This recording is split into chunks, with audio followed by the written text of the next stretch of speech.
Okay, Dan. So here's a picture from last night or the night before, and then the orange shirt is when he was here about a week ago, maybe 2 weeks ago. We're still working on the same thing, but just to show you the improvements that he's made and now able to, to mentally or intellectually now, um, understand this, and now he's at the point where he's able to put it into practice and put it into into physical movement. So, his neurologically, he's now at the place where he can say, okay, that's the way it's supposed to feel, and that's the way it's supposed to look. And if I do it differently, then I need to fix it and get back to what I know how to do. So even in the top video, when a couple weeks ago we were talking about lower body power, he was doing it, but now watch the difference in the very last lesson, and how much more explosive and dynamic the lower body is moving. Now, when that does happen, it's going to put even more stresses on the arm. So if the arm is not up in the right place at the right time, then that's going to have a negative effect on him, and it's probably going to, make him stiff and sore. So when you're working on adding body strength and power and speed and more dynamic explosive movements, now the arm takes a little bit more abuse, even if it's in the right place at the right time. And so that's why you have to build the arm up, with the right conditioning program to protect it.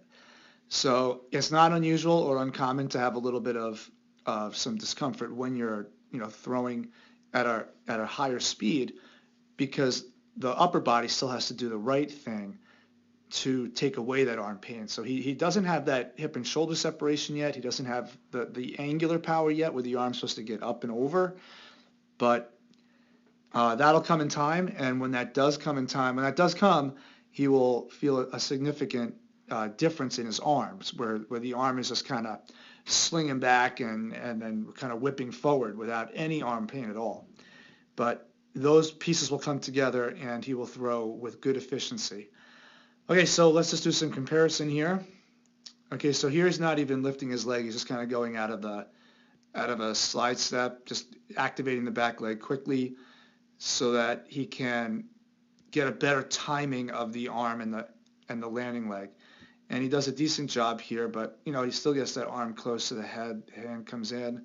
That angle right there is pretty small, much lower than or much smaller than 85 to 90 degrees. It looks like it's somewhere near maybe 60 degrees. And he does the same thing here in the bottom video. But take a look at the explosiveness. He kicks the leg up. He stays coiled back, which is good. He kicks the hip forward. I can see his leg there is linear. He's got most of his body weight. Oh, let's do a better line than that. Inside his drive leg, which is excellent. He hasn't even broken the hands yet. Just one thing, as he gets here, watch how his arms have to awkwardly separate so that he doesn't bang into his leg. So that part of his delivery hasn't been mastered yet. Because once you start moving faster and really starting to apply lower body power, players will tend to start using their arms a little bit more quickly. But the opposite has to happen. So he's got to let the lower body really move out, and the upper body stay calm and relaxed and late. So he can get all those forces into the ball late and get the arm to lay back at the right time. So you see how his arms here are kind of awkwardly, or more like interfering with his leg. He's got to clear his leg there. All right, that causes a little bit of, his elbows are not relaxed, so he's not really going to drop the arm and then swing it up in a nice arm swing.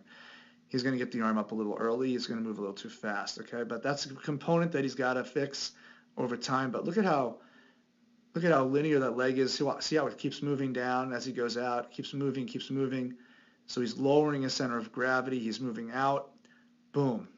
And he lands the front foot. In comparison to this video up here, look at how much slower he's moving out And he also doesn't have the momentum either, so he might be moving out faster than this typical, with a normal leg lift. But you see the difference. You see how when he lands his front foot, look at where his hip is. I mean, look at where his hip is here. Look at how the hip complex here is now locked and ready to go. Here it's not. And take a look at the back foot. Look at the difference between the back feet. Where he's landed his front foot, look at where his back foot is here, look where his back foot is here. So he's converted, or he's transferred power better to the front side. Look at the difference between the leg angles. Look at how vertical he is up here as compared to down here. So linear power is going to move up here, it's going to rotate his body. Look at how much more violently he rotates because of that. So all this rotation here happens as a result of the lower body. All right? So when you watch the front video, look at, he rotates at a decent speed. But here, look at how much faster it is. Boom. And that ball's out. And you can get a good indication of how fast the upper body is moving by just before ball release, where his trunk is, where his back is.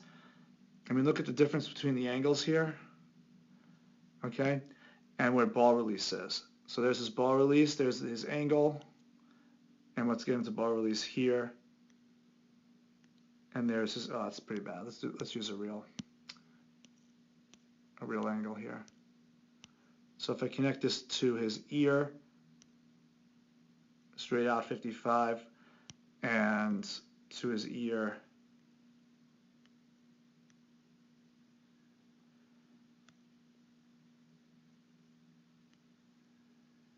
and he's at 50.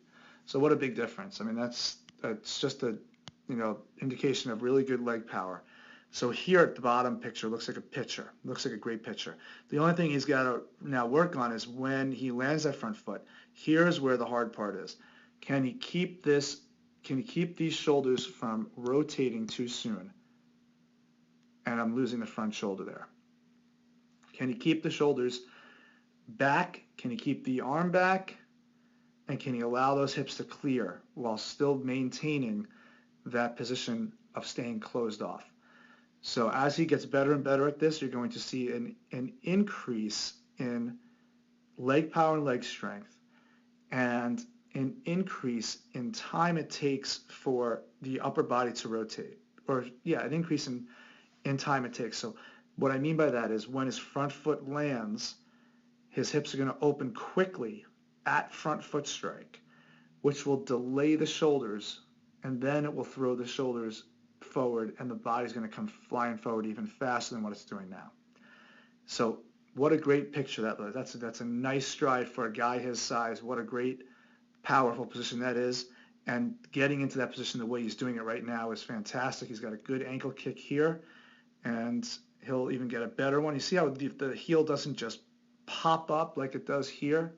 Well, this one doesn't pop up as badly, but see how the foot comes up off the ground, boom. Here it doesn't. He stays down. He stays down because the body has to balance itself because it's moving so violently this way. So it's got to stay down. Here, he's more vertical. Everything is more vertical. This leg is vertical. This leg is vertical. He's got the hip here not even really locked down yet because now it's going to start to drift. So everything's just going to kind of pop upward. It's going to get that foot up the ground. It actually isn't too bad in this video because he does drive out, but in his previous videos when he lifted his leg, his back leg would just pop right up. So good job overall, all around. This is what he needs to feel.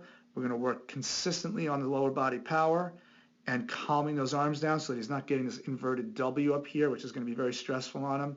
He's kind of lifting everything too high. He's got to calm that down. Okay? We'll talk soon.